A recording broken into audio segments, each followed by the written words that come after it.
মোহাম্মদ ফরিদুল কবির তালুকের স্বামী সভাপতি জেলা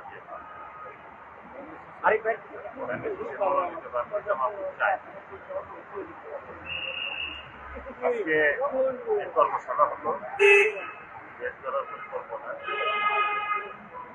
বাংলাদেশে একমাত্র বাংলাদেশ জাতীয়তাবাদী দলই আগামী দিনের দেশ গড়ার পরিকল্পনা যে পরিকল্পনার প্রণয়ন করেছে সেটার এক সপ্তাহ যাবৎ করছে।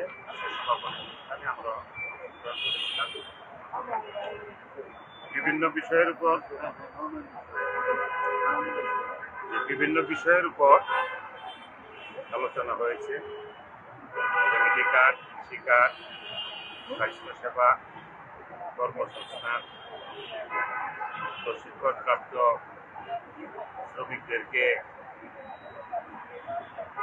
এভিডেন্স দেশে আনার জন্য, বাড়ানোর জন্য বিভিন্ন দেশে পাঠানোর পরিকল্পনা এবং বিভিন্ন দেশে পাঠানোর আগে মিডিল ইস্টের বিভিন্ন দেশে বাংলাদেশ শ্রমিকের চাহিদা আছে।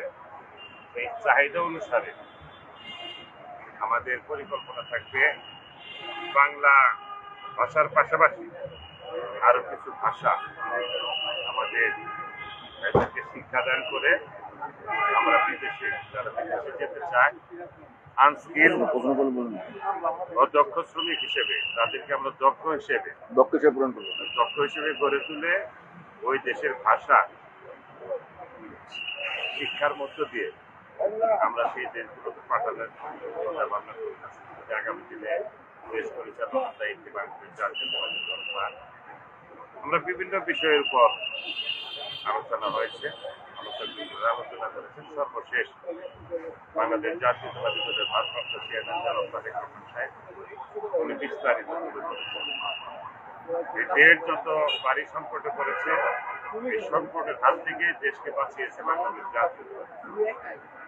আমরা সেই অঙ্গীকার নিয়ে আগামী দিনে যে কোনো ষড়যন্ত্রকে মোকাবেলা করে একটি গণতান্ত্রিক সরকার আগামী নির্বাচনে যাতে আসতে পারে, গণতান্ত্রিক সরকার দায়িত্ব করে এবং দেশ পরিচালনা করতে পারে, এই ব্যাপারে যত ধরনের ষড়যন্ত্র সমস্ত ষড়যন্ত্র মোকাবেলা করে 12ই ফেব্রুয়ারি নির্বাচনকে আমরা সফল করতে চাই।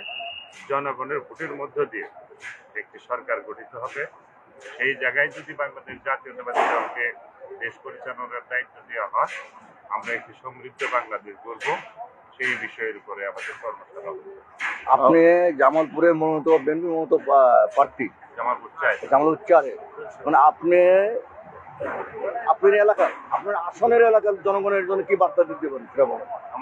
আমার আসনের জনগণকে বার্তা, বঞ্চিত জনগোষ্ঠীকে আমরা যাতে আর কোনো বঞ্চিত জনগোষ্ঠী হিসেবে আমার এলাকার মানুষ যাতে না থাকে, আমরা এই বঞ্চিত জনগোষ্ঠীকে কর্মসংস্থানের মধ্য দিয়ে, বিভিন্ন পরিকল্পনার মধ্য দিয়ে আমরা এলাকাকে স্বাবলম্বী করতে চাই।